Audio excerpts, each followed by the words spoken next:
you can see that there's a giant convention hall hooked to the Omni here. See all the folks up there, right? All the way down that way, okay? This is one of the absolute busiest convention halls in the world. Dallas is a mecca for conventions and conferences. I mean, people come, doesn't matter what industry you're in, people come from all around the world and all around America to Dallas for, you know, their conferences and conventions. And it's not even as prevalent right here, but you see how you can hit it with the sunset here. You see how the sculptors made sure that their ribs were showing, and see how their hip bones are pronounced? That's the accuracy of the sculptors, because they would get very skinny along the trail, right? Remember, this trail started in northern Mexico and went all the way through Texas, all the way through Indian Territory, which is today the state of Oklahoma, all the way up to Kansas. That's a long way. It's hard to tell from here, but you see that cowboy on horseback? He's got a sombrero on his head. It's not a cowboy hat. So he's a vaquero, right? He's a Mexican cowboy. So this would start in Mexico and go all the way. Who's feeling spry enough to go up top? Nah. Now there's stairs over there that may be a little safe.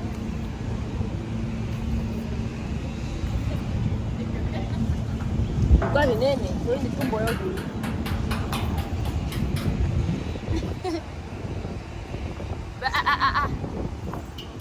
even how they cry.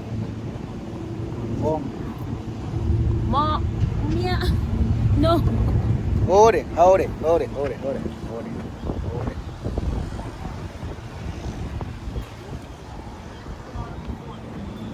What's that, Doda?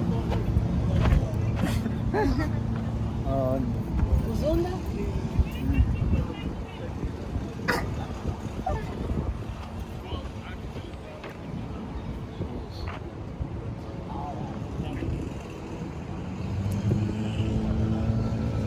So what as transportation?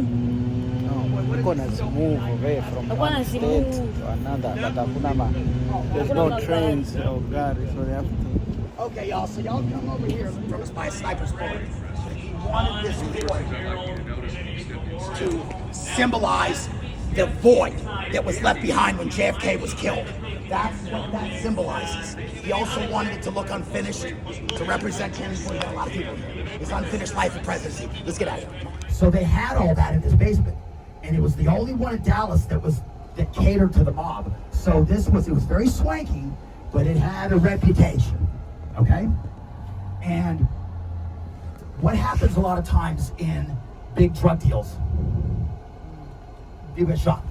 Okay? There's not a building in Dallas that had more homicides than this one back in those days. Multiple homicides, mostly up in the top suites up there. Okay? So what would happen in the subsequent years, it would take on the reputation of being very haunted. Okay? That the spirits of these slain gangsters inhabited the building. I'm not saying that it's true. I'm just saying that's its reputation. Okay. Now, I'm not really in the whole paranormal world, okay? But according to the paranormal world, y'all know what I mean when I say paranormal, you know, ghost hunters and all that stuff. This is a very infamous building in their world. They know all about it. It's called the Lawrence Hotel in Dallas. There is a book on haunted buildings in America, and this is on the cover of the book. So, you know, I mean, I've heard the stories of areas where no one had been for years, and strong perfume scents and footsteps and noises and laughter in places where there's nobody and all kinds of weird stuff. Okay. You know, I can't tell y'all whether that's all true or not. I'm just giving you the history of the building. And this is definitely I would be remiss not to tell you all this stuff if we're doing a historical perspective of the city of Dallas. You got to talk about the old Lawrence Hotel. I can tell you this, you can't get a room in there on Halloween. Okay? So everybody who's into the haunted stuff, man, they all want to get a room at the most haunted rooms. And people bring Ouija boards and have, you know, no thank you. I'm not into the opening portals, okay, into demonic worlds. So that's the whole story. Now, it was La Quinta that, see, when I was a little boy here, this was empty. It's just a creepy, old, empty hotel. But about 15 years ago, y'all have heard of La Quinta Inns? La Quinta bought it and they put millions into it and brought it back to life. About 3 months ago, they sold it to Holiday Inn. So Holiday Inn took it over. But it used to be the haunted La Quinta. I think now the haunted Holiday Inn has a better ring to it, I think. But now this is the angle that does the old courthouse the most justice right here.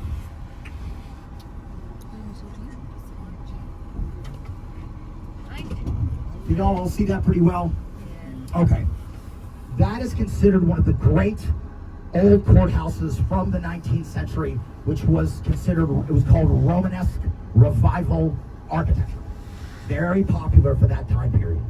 And you know what's unbelievable is that by the 1950s and the 1960s, remember this was built back in the 1800s, a lot of cities considered them antiquated. They were outdated. They didn't have the modern, the amenities they needed. So they tore them down and they built those. See this ugly building right next to us, right, this white one? Okay. They called that progress. Well, Dallas, thankfully, whoever was running the show back then, they refused to tear it down. And now we have this beautiful example of a courthouse from a long bygone era, okay? It was an operating courthouse until the 1980s. In the 1980s, they were like, you know what? The city of Dallas decided they wanted to do a museum totally dedicated to the history of Texas, okay? Because Texas has a unique history that no other state can claim. We're the only state in all of the United States that was once its own country, right? So Texas was the Republic of Texas, and nobody else can claim that. From 1836, okay, for 9 years, until 1845, mid-19th century, and Sam Houston, you can see Houston Street here, that's the street that Kennedy turned on into Dealey Plaza, was our president. He was the president of this nation, this country called the Republic of Texas. That's why native Texans are they can be pretty cocky about that, right? And it's true. I'm not a native, so I can't be so cocky about it, but there is absolutely a very unique history to Texas. That's why they call us the Lone Star State, right? Okay. Well, it was a very expensive museum to maintain. Hardly anybody was ever in there. And about a year ago, the city went, you know what? We need a new courthouse. And we can either build one or we can transition this one back into a courthouse. And that's what they're doing. So within the next 6 months, the old red courthouse is going to be a fully operational courthouse again in our judicial system for the first time in half a century. So that'll be kind of cool. Yeah, as long as you're not a defendant, right? Well, it wouldn't be so cool then. So it's on its way back, okay? And since we're sitting right here, I'll mention it. If you guys look down the street, down that corridor through Houston, you see can everybody see that building in the distance back there?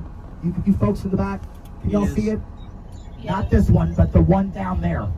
It's a square 7-story big. Everybody see that?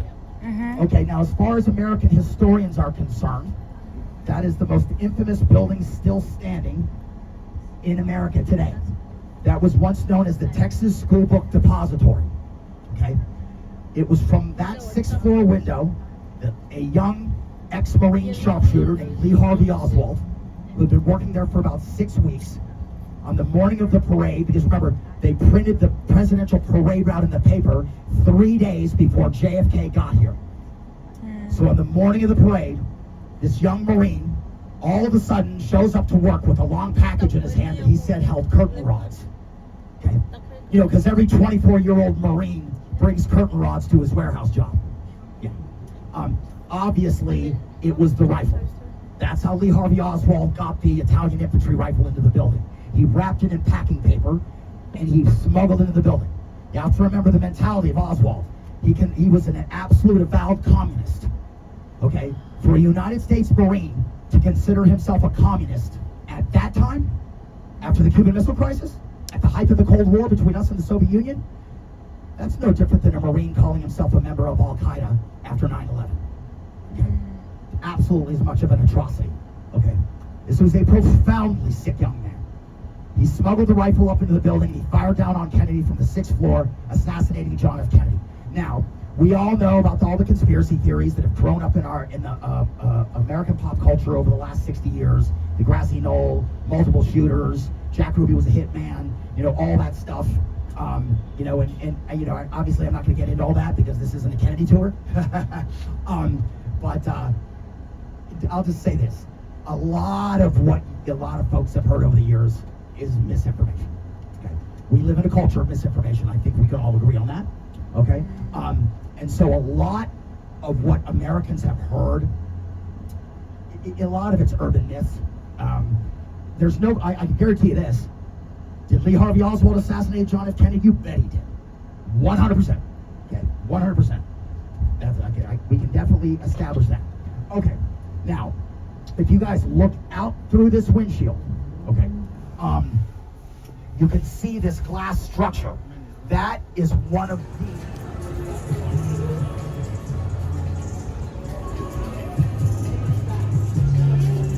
This is what I like. Unasikia ile muziki, eh?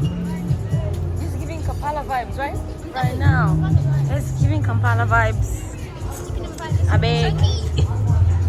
Girl, it is. Not in Bowling Green, but Okay, maybe you Bobby can. like, yeah, but like Bowling Green is dead. So this is where JFR Kennedy was assassinated or shot. You see that little X in the road? That one and that one down there. So he was shot multiple times.